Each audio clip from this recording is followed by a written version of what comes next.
Bon, aujourd'hui, je vous parle de l'effet sur la santé des champs électriques qui sont trop élevés, spécialement les champs électriques qui sont générés par des appareils comme le câble Ethernet qu'on pourrait brancher sur un portable, un téléphone ou un ordinateur, ou bien tout simplement le fil qu'on va brancher sur le téléphone pour le charger, ou le fil qu'on va brancher sur un ordinateur portable pour le mettre sur le courant parce que la batterie est morte, ou que tout simplement on a décidé de le brancher. Quelle mauvaise idée! En tout cas, donc voilà.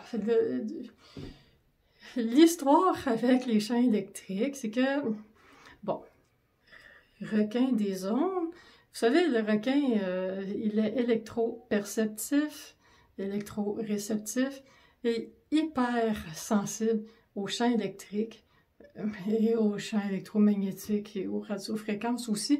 Mais on le connaît surtout pour sa sensibilité aux champs électriques.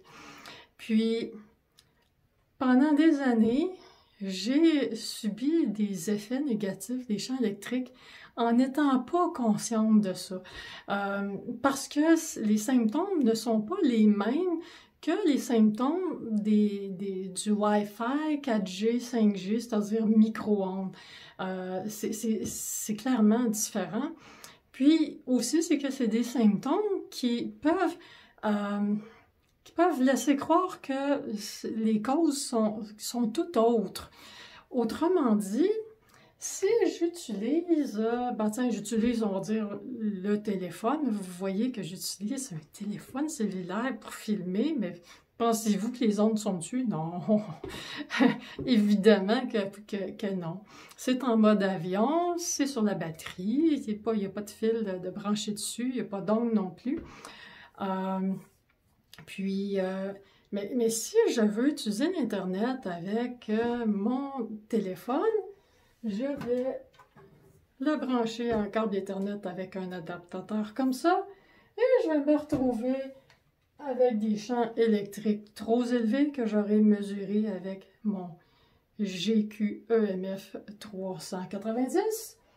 Puis là, qu'est-ce que ça fait? C'est qu'avec le temps, les doigts, ils finissent par picoter, engourdir, puis si je le lâche pas, puis que je continue, puis que je m'entête, ben là, ça va s'en aller dans le poignet. Et puis là, si je me dis, encore un petit message de plus, encore un petit site web de plus, encore une petite recherche de plus, encore une petite affaire de plus sur Google, puis blablabla, là, tu sais. Ben après ça se rend au coude. Puis là, si je suis là, mais là, j'ai pas fini, là, il me reste encore ces trucs-là, tu sais, quand on lâche pas, là, tu sais, puis on continue. Puis là, encore une autre affaire, puis le temps passe, on voit pas le temps passer les heures avancent, etc. Puis là, c'est rendu à l'épaule. Qu'est-ce que ça fait? Ça fait une brûlure, tu sais, comme une espèce de chaleur, de brûlure, de pincement. Ça fait mal. Mais ça prend un certain temps, tu sais, c'est pas instantané, là. C'est pas comme on prend le téléphone, on le touche, puis tout de suite, là, les doigts picotent, le poignet, le coude, puis l'épaule. Non. C'est un petit peu comme si on prenait un ruban de tissu, puis là, on le trempe dans la teinture, puis là, par capillarité, la teinture, elle monte, tu sais, ça prend un certain temps, là, c'est pas instantané. Donc, c'est comme si, quand on met nos doigts sur l'appareil, au début, c'est les mains, puis ça les magane, puis après ça magane plus loin, puis parce que, tu sais, il y a des nerfs, là, hein, ils se rendent là, puis ils se rendent là, puis après ça va dans la colonne vertébrale, ça va au cerveau, c'est ça, là, le corps est fait comme ça. Donc, voilà, pendant des années, je pensais que c'était des affaires comme des symptômes de diabète, peut-être, ça picote dans les doigts, tu sais, mauvaise circulation, tu sais, mauvaise circulation sanguine, c'est peut-être une mauvaise posture, peut-être que le sang circule pas bien parce que peut-être un vêtement serré ou je bouge pas assez parce que je suis assis puis je bouge pas, tu sais, toutes sortes d'hypothèses comme ça qui étaient tout à fait fondées, c'est logique de penser ça. Ce qu'on n'a peut-être pas pensé, c'est que quand les cellules sont exposées à des champs électriques élevés ou des micro-ondes. Peut-être qu'il y a une augmentation de la consommation de glucose dans les cellules, ça se pourrait peut-être, hein? Peut-être que finalement, le symptôme de diabète, puis ça a peut-être des points communs, hein? Puis, ça dit en passant, quand on utilise un ordinateur portable puis qu'on se met la main sur le petit carré, là, tic, tic, tic, tic, c'est épouvantable, là, ça fait des picotements dans les mains. Avec le temps, hein, on s'entend, hein? Avec le temps. Pas instantané, pas tout de suite, c'est pas un choc électrique. Avec le temps. Puis, parce que, puis surtout, c'est que si l'ordinateur portable il est branché dans le mur, c'est les champs électriques sont fous, fous, fous, fous. Mais s'il est juste sur la batterie, c'est pas mal moins pire. Mais c'est beaucoup trop. Mais bien moins pire. Donc, ça va prendre plus de temps avant de faire des problèmes. Parce que c'est toujours ça. L'intensité avec la durée. Plus c'est fort, moins ça prend de temps à faire mal. Moins c'est fort, plus ça prend du temps avant que ça fasse des problèmes. Il faut le répéter, il faut le comprendre. Fait que c'est pas une histoire là, de tu vas dessus, puis automatiquement, dans tant de minutes, ça fait un problème. Parce que il faudrait déjà savoir d'un ordinateur à l'autre, d'une marque à l'autre, un modèle, etc. Ils ne sont pas nécessairement tous identiques. Donc, j'ai pensé pendant des années que non seulement j'avais peut-être un problème de circulation, peut-être un problème de diabète, un problème de posture, pas assez d'exercice, trop de temps à l'ordi.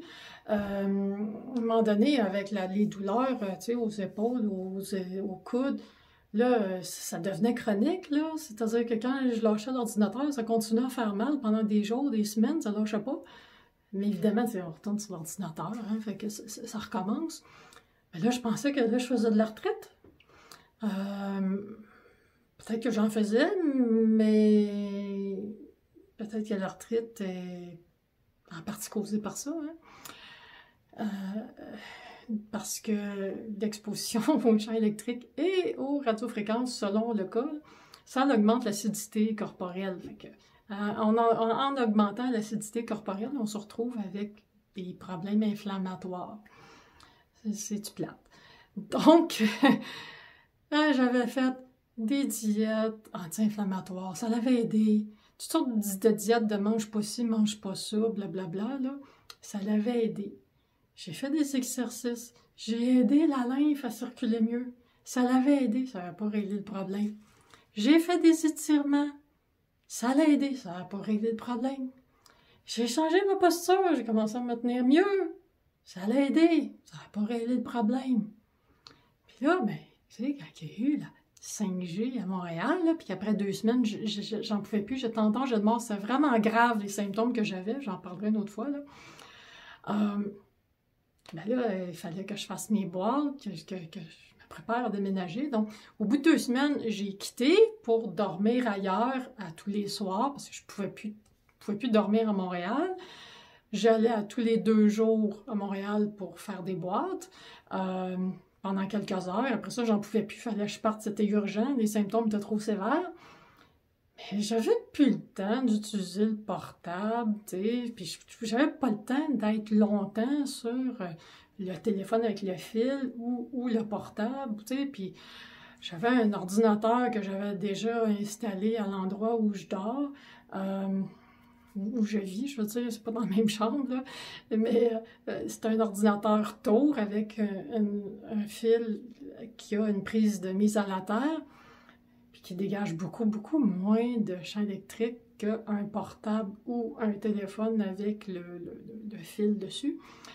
Puis, donc, pendant 3-4 mois, mon utilisation était tellement diminuée. Puis là, ben, tu sais, quand on déménage, hein, la diète, puis tout ça, ça devient un petit peu moins parfait, mettons. Puis, en plus, avec le confinement...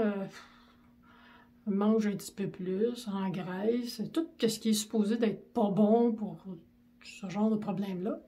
Mais, tous les problèmes étaient réglés. Ouais. Puis mal nulle part. Ouais.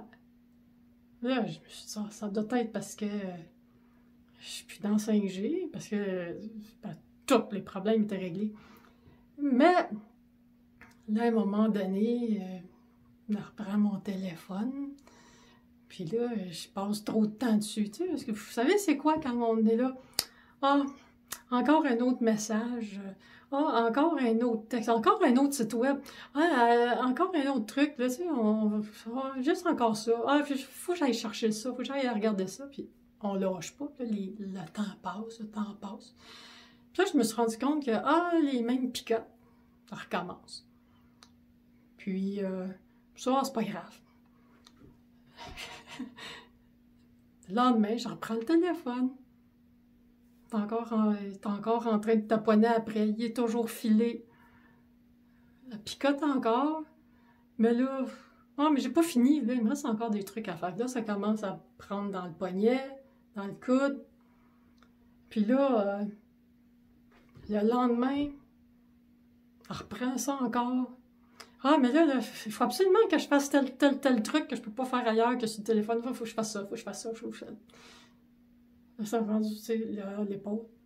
Puis là, je me suis rendu compte que, ben merde, c'est vraiment les champs électriques qui me donnent les espèces de symptômes qui ressemblent au tunnel carpien, qui ressemblent à l'arthrite, qui ressemblent au syndrome de la coiffe du rotateur.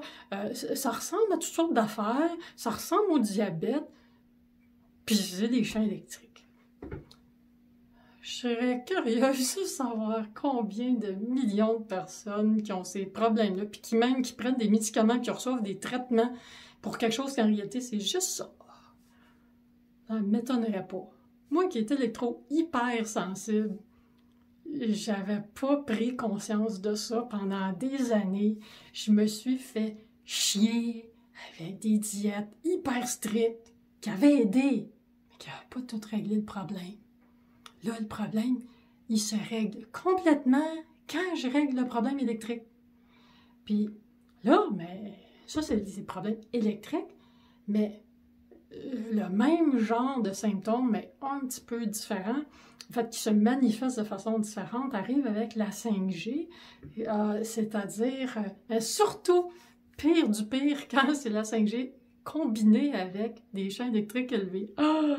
Ça, c'est écœurant, c'est horrible ce que ça fait au nerf, parce qu'en plus de donner tous les symptômes standards de la 5G, que je parlerai une autre fois, c'est que là, c'est que toutes les articulations, ils brûlent, ils chauffent, ils font mal, ça pince. Ah! C'est écœurant. Mais ça fait vraiment mal, mais là, c'est que tu n'as pas d'appareil électrique proche. C'est juste la 5G parce que, tu sais, quand la 5G, là, comme quand on passe là, à Montréal, sur l'autoroute 15, près de la sortie à Atwater, il y a une grosse antenne dégueulasse qui est proche d'école, tu sais, les enfants qui s'en vont là, ils vont être tellement en santé. J'ai fait une lecture...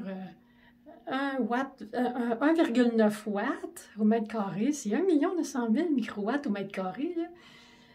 C'est écœurant, c'est fort. Puis en plus, il y a des grosses taux d'Hydro-Québec, donc des champs électriques très élevés à cet endroit-là en même temps. Ouh, c'est toute une épreuve pour un électro-hypersensible. Pour les autres, là, ben, allez vous installer là, tiens, louez-vous un appartement juste là. Restez là pendant un certain temps, puis on s'en reparlera. Parce que quand vous allez avoir accumulé dans votre corps des doses de rayonnement de cette nature-là et de cette intensité-là pendant suffisamment longtemps, je ne sais pas comment un être humain est capable de rester en santé dans ces conditions-là. C'est une très, très bonne manière de devenir électro-hypersensible, c'est de se retrouver en surexposition. Surexposition, ça veut dire trop fort, trop longtemps. Ce qui veut dire que les enfants qui vont dans l'école à côté, là, j'espère qu'ils vont pas tous devenir électro-hypersensibles comme moi, parce que c'est pas le fun, la vie est compliquée. Vous avez juste regardé mes vidéos puis voir comment ma vie est pas le fun. Là, tu sais, j'essaye de m'amuser un peu, là. c'est que ça compense pour une vie poche, parce que c'est vraiment poche. Vivre en 2020, puis ce qui s'en vient, là, toujours plus de cancer de 5G partout, là. Voilà, c'est ça. Voilà. Bye!